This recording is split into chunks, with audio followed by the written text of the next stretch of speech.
Hello everyone, I am Mamta Goyal. As you know, हमने class 10 term 1 economics की series start की हुई है। ये इसका फोर्थ पार्ट है जिसमें हम sector of the Indian economy के क्वेश्चन डिस्कस करेंगे, एमसीक्यू डिस्कस करेंगे। तो let's start. Which of the following is include in the primary sector. Primary sector में क्या इंक्लूड होता है? मैंने बताया आपका जो नेचर से संबंधित होता है। Changing of natural produce into the other form, यदि अदर फॉर्म में हम उसको चेंज करते हैं, ये क्या होता है हमारा सेकेंडरी, तो ये प्राइमरी नहीं होगा। सम प्रोसेस ऑफ मैन्युफैक्चरिंग, तो ये भी नहीं होगा क्योंकि ये मैन्युफैक्चरिंग भी हमारी किस में आता है? सेकेंडरी सेक्टर में। Borrowing money from the bank, bank से संबंधित जितनी भी सर्विसेज होती है, बैंकिंग हो गया, टीचिंग हो गया या अदर सर्विसेज हो गई, वो सब हमारी किस में आती है? टर्सरी सेक्टर में। Sowing seeds and the using manual and the water, तो क्या हो गया? ये आपका हमारा क्या हो गया? Primary sector. Clear? Next one, occupation of the basket weaving, gardener, porter, making porter come under which one of the following economic sector. मैंने अभी बताया था आपको, ये सब क्या आएगा हमारा? जितना भी आपका हैंडमेड वर्क होगा या नेचर से संबंधित होगा, ये सब हमारा किसमें आएगा? प्राइमरी सेक्टर में। टर्सरी में भी नहीं होगा, सेकेंडरी में भी नहीं होगा और सर्विस सेक्टर में नहीं होता। सर्विस सेक्टर और टर्सरी सेक्टर भी एक ही होते हैं। Next one. In which one of the following sector producing of a commodity is most through the natural process? Natural process में मैंने अभी आपको बताया प्राइमरी सेक्टर। सेकेंडरी नहीं होगा, टर्सरी भी नहीं होगा और सर्विस सेक्टर भी नहीं होगा। आई होप आपको ये क्लियर हो रहा होगा। Tertiary sector is also called, tertiary sector को अभी मैंने बताया आपको सर्विस सेक्टर भी कहते हैं। इंडस्ट्रियल सेक्टर तो नहीं होगा, सर्विस सेक्टर हो जाएगा। गवर्नमेंट सेक्टर भी नहीं होगा और प्राइमरी सेक्टर भी नहीं होगा। तो टर्सरी सेक्टर को हम क्या कह सकते हैं? Service sector. The service sector in India has, service sector में होमोजीनियस कैरेक्टर। होमोजीनियस कैरेक्टर नहीं होता। होमोजीनियस कैरेक्टर क्या होता है? सब सर्विस एक सी होती है। क्या बैंक में वर्क करने वाला एक व्यक्ति जो सर्विस देता है और टीचर, क्या उनकी सर्विस इक्वल होगी? एक इंजीनियर है जो अपनी सर्विस देता है, क्या उसकी इक्वल होगी? नहीं। ये क्या होगी आपकी? हेट्रोजीनियस, यानी अलग अलग व्यक्ति में अलग अलग सर्विस की क्वालिटी का होना। कॉन्टिन्यूअस, ये भी नहीं होगा और ये भी नहीं होगा। Next one, all the basic service like transport, banks, insurance belong to which of the following sector. मैंने अभी बताया बैंकिंग सर्विस हो गया या टीचिंग, कोई भी सर्विस होगी वो हमारे किस में जाएगी? टर्सरी सेक्टर में जाएगी। प्राइमरी भी नहीं होगा जो नेचर से संबंधित है, सेकेंडरी मैन्युफैक्चरिंग से संबंधित है और आईटी सेक्टर भी नहीं होगा। Which of the following type of activities are covered in the secondary sector? It is generally service rather than goods. ये सर्विस होती है, सर्विसेज हमारी किस में आती है? टर्सरी में। तो ये हमें किसे देखना है? सेकेंडरी सेक्टर को ढूंढना है। Natural products are changing through the manufacturing, ये होगा आपका जब हम नेचुरल प्रोडक्ट्स को क्या करते हैं? मैन्युफैक्चरिंग के द्वारा चेंज कर देते हैं। Goods are produce by exploiting nature resources, ये भी नहीं होगा, ये भी आपका प्राइमरी में जाएगा। इट इंक्लूड्स एग्रीकल्चर, फॉरेस्ट्री और डेयरी, ये भी आपका प्राइमरी में जाएगा। तो सेकेंडरी में क्या जाएगा आपका?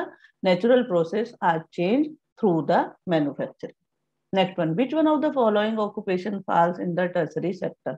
टर्सरी सेक्टर में हमारा क्या आएगा? सर्विस आएगी। Agriculture, no. एग्रीकल्चर किस में आती है? प्राइमरी में। डेयरी भी आपकी प्राइमरी में आती है। कम्युनिकेशन आएगा आपका टर्सरी सेक्टर में क्योंकि ये सर्विस प्रोवाइड कराएगा और फॉरेस्ट्री भी नहीं होगा। Next one, give full form of the NREGA, national rural employment guarantee act, इसकी होती है ये फुल फॉर्म। देखो इसमें क्या होता है, इसमें एक स्कीम निकाली गई थी किसके द्वारा? महात्मा गांधी के द्वारा, कि इस एक्ट के थ्रू हर व्यक्ति को जो क्या होता है, जो वैल्यूएबल है, मीन जो कैपेबल है, उनको 100 दिन का, एक साल में कम से कम 100 दिन का रोजगार तो मिलना ही मिलना है। तो इसको क्या बोलेगा? National rural employment guarantee act. ठीक है, तो ये ऑप्शन इसमें नहीं होंगे। Next one, what will happen if the government fail provide 100 days employment under NREGA, NREGA. यानी नरेगा में जो मैंने अभी बताया था 100 दिन का गारंटी प्रोग्राम होता है, यानी गारंटेड एम्प्लॉयमेंट होता है। यदि गवर्नमेंट इस एक्ट को फुलफिल करने में फेल हो जाती है तो गवर्नमेंट को क्या करना होगा? No extra benefit will be given, ये नहीं होगा। The officer in change will be punished, ऐसा भी नहीं होगा। Unemployment allowance will be given, government को उसको अनएम्प्लॉयमेंट अलाउंस देना होगा कि वो बेरोजगार है, उसको उसका अलाउंस देना होगा, यानी उसको 100 दिन की जो पे बैठती है वो उसको देने होगी भत्ता के रूप में। नन ऑफ दीज भी नहीं हो।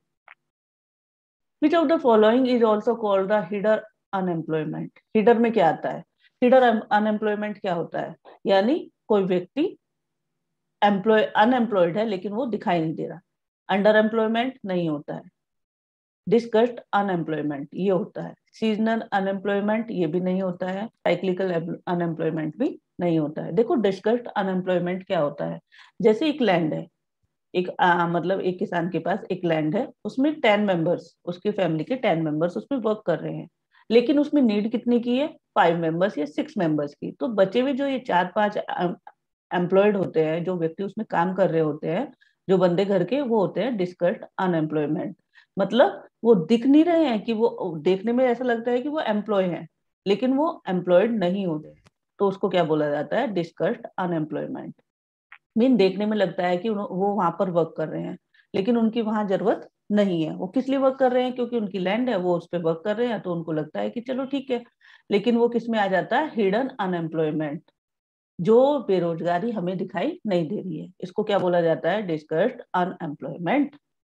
The major objective of implementing NREGA 2005 was to increase crop productivity, increase करने के लिए तो नहीं था। मेकिंग लेजी पीपल वर्क, ये भी नहीं था। अभी तो मैंने बताया provide employment to those who are able to work, जो वर्क करने की योग्य है, and also guarantee employment for 100 days in a year, एक ईयर में उन्हें कम से कम 100 दिन का एम्प्लॉयमेंट मिलना चाहिए। तो वो कब हुआ था implement?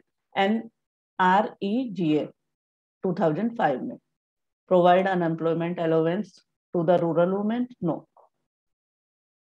Next question. Tertiary sector has become an important part of the Indian economy on account of, यानी development of agriculture and industry, ये तो सही है। Rise in level of income, ये इनकम भी इंक्रीज करता है टर्सरी सेक्टर, डेवलपमेंट भी करता है एग्रीकल्चर का और इंडस्ट्री का, बोथ ए एंड बी। तो ये क्या होगा हमारा? सी होगा, ए नहीं होगा। यानी ए और बी दोनों को ऑप्शन इसके सही आंसर होंगे। टर्सरी सेक्टर करता है ना ऐसे। Discussed unemployment means a situation where people are unemployed. Unemployed तो नहीं होते हैं, एम्प्लॉयड तो होते हैं। मैंने बताया एक लैंड पर जो किसान है, किसान की एक लैंड है, उस पर 10 व्यक्ति, वो मेंबर क्या है? अपनी फैमिली के ही मेंबर वर्क कर रहे हैं, अनएम्प्लॉयड तो नहीं कहलाएंगे वो। Employed by earning less salary, ऐसा भी नहीं है। Employed but productivity is nil, mean क्या हुआ? जो एक्स्ट्रा व्यक्ति जो उसमें वर्क कर रहे हैं वो एम्प्लॉयड तो दिख रहे हैं, लेकिन यदि उन्हें प्रोडक्टिविटी के हिसाब से देखा जाए तो उनकी कोई भी प्रोडक्टिविटी नहीं होती है। उस प्रोडक्टिविटी को किसमें मेजर करते हैं? जो 5 व्यक्ति एम्प्लॉयड के रूप में यूज किए जा रहे हैं, मीन जिनको मेजर किया जा रहा है। अनएम्प्लॉयड कौन से हुए? कौन से हुए? जो 5 व्यक्ति उसमें एक्स्ट्रा लगे हुए हैं। तो यानी क्या हुआ? एम्प्लॉयड तो है लेकिन प्रोडक्टिविटी इनकी क्या है? नील है। Unemployed for a short period of the time. I hope ये क्लियर हो गया होगा। डिस्कस्ड अनएम्प्लॉयमेंट क्या होता है? एक लाइन पर 10 व्यक्ति काम कर रहे हैं, उनमें 5 की नीड है, जो बाकी के 5 है वो क्या है? डिस्कस्ड अनएम्प्लॉयमेंट है।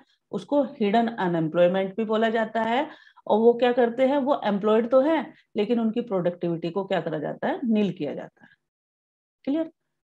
Workers in agriculture sector are unemployed, over unemployed, unemployed, none of these. ये क्या आएगा? Under unemployed. वो भी क्या हो गया आपका? एग्रीकल्चर सेक्टर में अंडर एम्प्लॉयड होते हैं। मीन क्या होता है? उनको एम्प्लॉयड दिखता है लेकिन जितने व्यक्ति को काम मिलना चाहिए उससे ज्यादा उसमें वर्क कर रहे हैं। I hope you understood everything. If you have any doubt, you can ask me in the comment section. If anybody want video on any topic, please let me know in the comment section and I will make the video on the topic as soon as possible.